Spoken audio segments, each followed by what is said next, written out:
I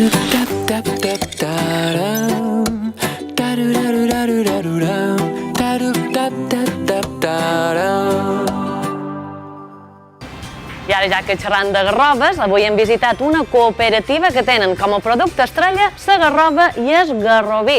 Ja han donat el sus a la temporada i hem pogut comprovar com és el procés de tractament i també com han encetat la campanya d'enguany. En Xavi ara hi ha anat. I de garrova, garroví o, per exemple, ametla són alguns dels productes que es traten aquí en aquesta cooperativa de Binissalem, que especialment traten fruits secs. És per això que venim a parlar amb Alejandro, que és un dels components d'aquesta cooperativa. Bon dia, Alejandro, com estàs? Com esteu? Molt bé, gràcies. Alejandro, primer de tot he de preguntar un poquet per la història d'aquesta cooperativa. Quantes persones sou fent feina ara mateix aquí? Aquí fem feina entre la cooperativa i el viver 15 persones. I fa quants anys que feis feina? Bueno, aquesta cooperativa ja té història, va néixer l'any 1989 i bueno, agrupam un poc més d'un milenar d'associats i en comú ells tenen que són productors o de ametla o de garrova o dels dos productes.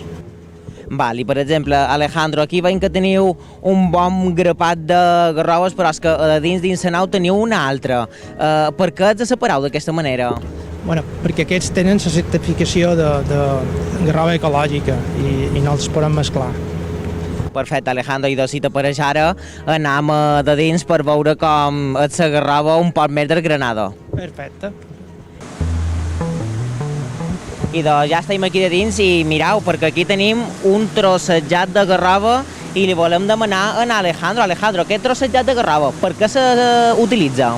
Vale, bàsicament el trossejat de garrova s'utilitza per alimentació animal, va per pinso. I vosaltres, bé, ara heu començat la temporada fa poquet, per exemple, els preus com els teniu respecte de fa un any?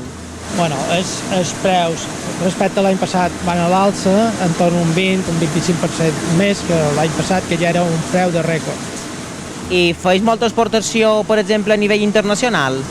No, nosaltres fem feina a nivell local i fem feina en una fàbrica a Marratxí, que és la que processa el garroví i fabriquen goma de garroví. Perfecte, Alejandro, i doncs moltíssimes gràcies. I ara, companys, anem a veure com s'extreu la llavor d'aquest trossejat de garrova. Ho veiem ara.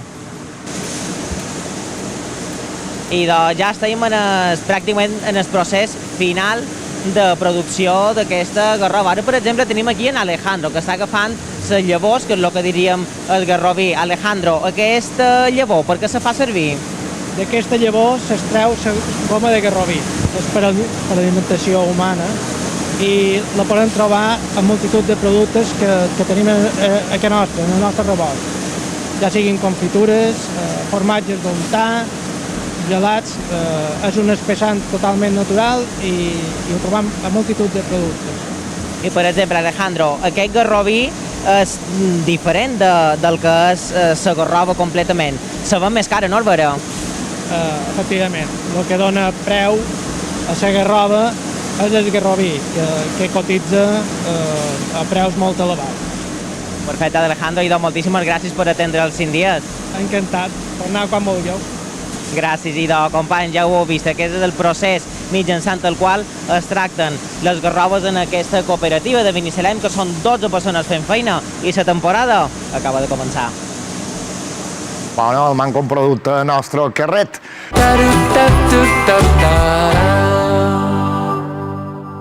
Perquè ara hi ha un problema recurrent en els que s'enfronten els veïnats durant els mesos d'estiu són els embossos, la massificació del turisme, l'alta demanda de cotxes de lloguer, afegit en el petit tamany del poble fan que se formin cues quilomètriques a les hores de més trànsit.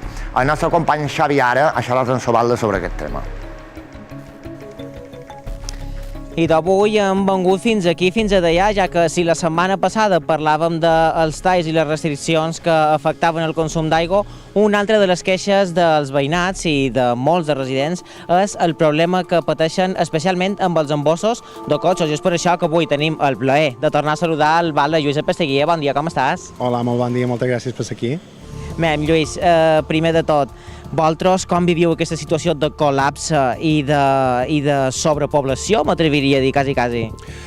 Sí, verdaderament és una molèstia i és una minva de la qualitat de vida dels dianencs i, per tant, en aquest sentit sempre demanam que hi hagi unes certes restriccions, no?, a l'accés a la serra i que se basin en estudis seriosos, però també és una minva de la qualitat de l'experiència turística, no? És a dir, al final els afectats som tots, som els residents, però també els propis turistes. Per tant, com a poble acollidor que som, el que demanam és que se puguen tenir aquestes visites en qualitat per nosaltres i també per els qui ens visiten i que hi hagi una regulació de l'accés a la Serra de Tramuntana en aquest cas. I més o manco, la població que hi ha en l'hivern, si la comparam amb la població que hi ha en l'estiu, quina diferència hi ha? Nosaltres en l'hivern som uns 600 habitants, en l'estiu són 2.400, per tant, multiplicant per 4 la gent que està aquí a DA, diguem-ne de qualque manera, dormint, però després hem de tenir en compte que nosaltres ens visiten cada dia de mitjana 7.700 cotxes. Per tant, és a dir, en aquesta multiplicar per 4 que vivim en l'estiu hi hauríem d'afegir la gent que ve de passada i que significaria multiplicar pràcticament per 10 o per 11. És que clar, ara parlam d'això de que se multipliquen els cotxes, bé, nosaltres ara som aquí en el pàrquing, és molt difícil aparcar, no? Sí, perquè som un poble petit, som un poble de 600 habitants i, com deia, cada dia mos travessen el poble a través d'aquesta carretera, que és la carretera principal de la Serra de Tramuntana, 7.700 cotxes diaris de mitjana. Segurament els mesos d'estiu són molt més. Això és inassumible, és a dir, som incapaços d'assumir i de rebre en condicions totes aquestes visites. I per a on creu vostre que passa la solució a aquest problema? Bé, la solució hauria de ser multifactorial, no? Per una banda, hi hauria d'haver una regulació d'accés a la serra, perquè no hi pot visitar tothom a la vegada, per tant, nosaltres volem que vengui tothom que vulgui venir, però no pot venir tothom a la vegada, i per l'altra haurien de substituir aquest sistema per més transport públic, un altre sistema de transport públic, i també per una altra regulació del turisme, és a dir, no podem tenir un número de places que vagin per damunt dels nostres recursos naturals, de les nostres infraestructures i de la nostra capacitat de càrrega. I ara per acabar, troba que la xarxa de transport públic està preparada per assumir un nivell tan alt de turistes que volen venir, és a dir, que en lloc que venguin amb el cotxe de lloguer, venguin amb l'autobús? Creu que està preparada aquesta xarxa? No, això és evident, és a dir, de fet tenim cada dia que a les hores principals, a les hores puntes, hi ha turistes i residents que queden aquí a l'aturada i que no poden pujar en el bus perquè ja està ple. Per tant, hauria d'haver un reforç molt més gros d'esquiar més hores d'estiu. Perfecte, senyor Vàlido, moltíssimes gràcies per atendre els 5 dies. Moltes gràcies a vosaltres. I de companys ja ho heu vist, aquest és el testimoni del batlle de Deià, Lluís Apasteguia, que fa una crida a les institucions i fa una crida a que s'intenti massificar tota aquesta cotxada que ve cada dia fins a Deià. Recordeu, és un problema que afecta a tots els ciutadans d'aquí que viuen a Deià.